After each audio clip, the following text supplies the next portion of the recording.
Bueno, si tratamos a Lorca, la obra de Lorca se basa en general en un conflicto entre la libertad y la realidad o la autoridad, ¿vale?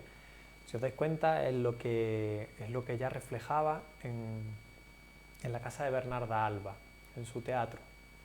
Ese impulso de la vida, del amor, de todas esas cosas positivas que van a ir hacia la libertad, que chocan con una realidad que es opresora, con una autoridad que te coarta, que te limita, que te oprime, ¿vale? Y bueno, evidentemente la orientación sexual de Lorca era la homosexualidad, y eso seguramente también hacía, como os decía, pues que se identificara con las mujeres, que tuviera una gran sensibilidad hacia ello y que viviera de una manera muy, muy fuerte ese choque entre el ansia de libertad y, y la realidad que te oprime y que te limita, ¿vale? La autoridad que va a limitarte.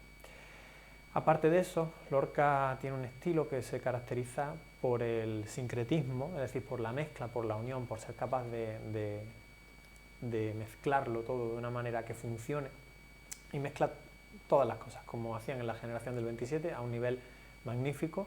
Mezcla la vanguardia y la tradición, es decir, cosas que parecen muy, muy tradicionales con cosas que son súper modernas y le salen muy bien.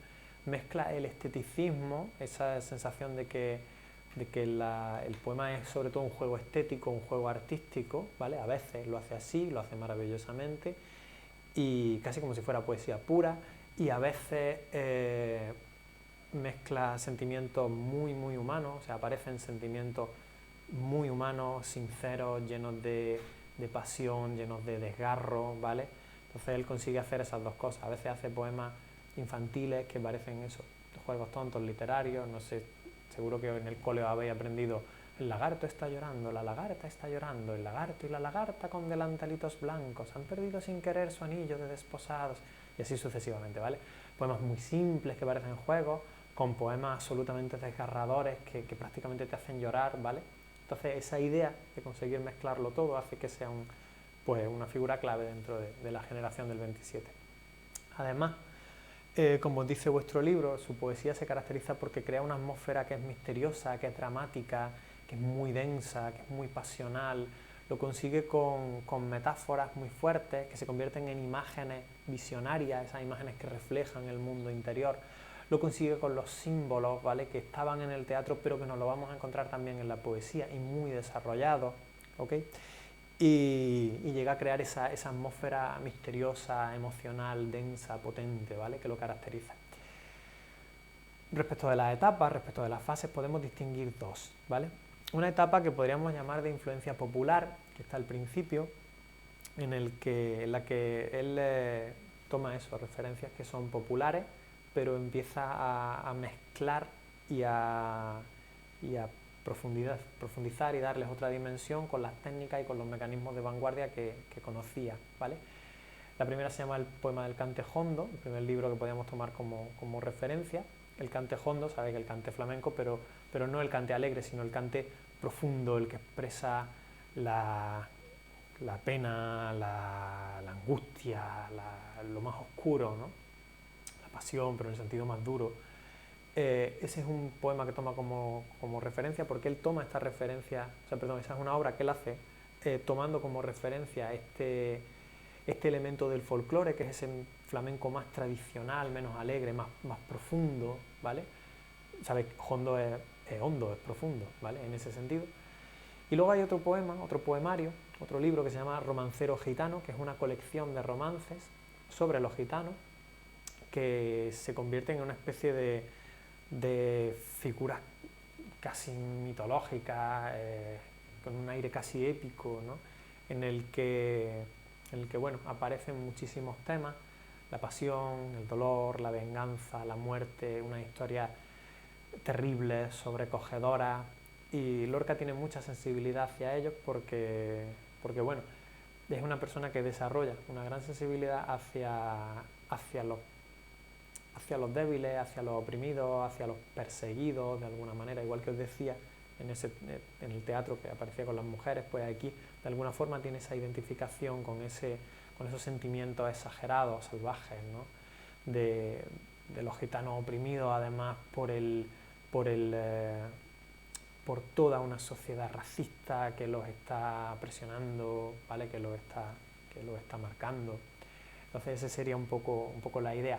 Él coge estos elementos tradicionales, como son el romance, como son temas del flamenco, como son leyendas populares o historias populares que puede haber sobre los gitanos, y les introduce elementos que son de vanguardia, ¿vale? Imágenes muy poderosas, muy fuertes, símbolos que son propios, y con eso crea una poesía nueva, ¿vale? De una dimensión mucho más profunda. Una segunda etapa sería una etapa de influencia surrealista, ¿vale? Recordad esto que siempre os digo, esta vanguardia que hace que el subconsciente pueda aflorar libremente, los sueños, las pesadillas, todo eso. Aquí hay una obra clave que se llama Poeta en Nueva York, ¿vale? Lorca tuvo hubo prácticamente un escándalo respecto de su vida sexual, y su familia, que era bastante rica, pues lo mandó a Nueva York a quitarle un poco de en medio y poco más. O sea que él se ve allí en Nueva York como una persona criada en Granada y en la Vega de Granada, en una ciudad provinciana, una sociedad rural y tal, y aunque tenía una gran educación, desde luego, pero bueno, le impacta mucho, y hace un poemario que trata sobre todo de la opresión de la civilización moderna, de cómo está oprimiendo nuestros impulsos humanos, nuestra naturalidad, nuestra naturalidad del hombre, ¿vale? Y lo refleja con un lenguaje que es surrealista, que está lleno de estas imágenes. Usa el verso libre y usa imágenes visionarias, imágenes muy potentes, muy difíciles de interpretar, porque no significan nada en concreto, sino que representan en este caso, esa angustia, esa opresión de la civilización moderna, ¿vale? En vuestro libro, en la página siguiente, tenéis un fragmentito de un poema que se llama La Aurora, que dice: la aurora de Nueva York tiene 4 columnas de cieno y un huracán de negras palomas que chapotean las aguas podridas. La aurora de Nueva York gime por las inmensas escaleras, buscando entre las aristas nardos de angustia dibujadas. Y luego el poema sigue, ¿vale? La aurora llega y nadie la recibe en su boca. Pero si miráis ese poema, veis este tipo de imágenes, ¿vale? La aurora, el amanecer en Nueva York, llega como si fuera una especie de monstruo, ¿no? entre las columnas podridas, que podrían ser más o menos los rascacielos, pero por ejemplo, ese huracán de palomas podridas, ¿qué es? ¿O qué significa que la aurora gima entre escaleras inmensas, buscando entre las aristas, entre los filos de esas escaleras, nardos de angustia dibujadas? No significa nada en concreto, ¿vale? Es una imagen visionaria, solo pretende transmitir esa angustia de una sociedad opresiva en la que ni siquiera el amanecer es algo positivo, ¿vale? Sino que es como una especie de monstruo que va gimiendo y desesperado en un paisaje extrañísimo, ¿vale? Esa sería la idea. De nuevo aquí toma también como referencia a los oprimidos, o se fija en los oprimidos. En este caso, por ejemplo, le dedica algunos poemas fantásticos a los negros. De nuevo, un grupo social marcado por el racismo, ¿vale? Segregado y oprimido, con el cual además seguramente Lorca se identifica mucho, pues, en su manera de expresarse, en su pasión. Seguramente es algo que le llama la atención, ¿vale?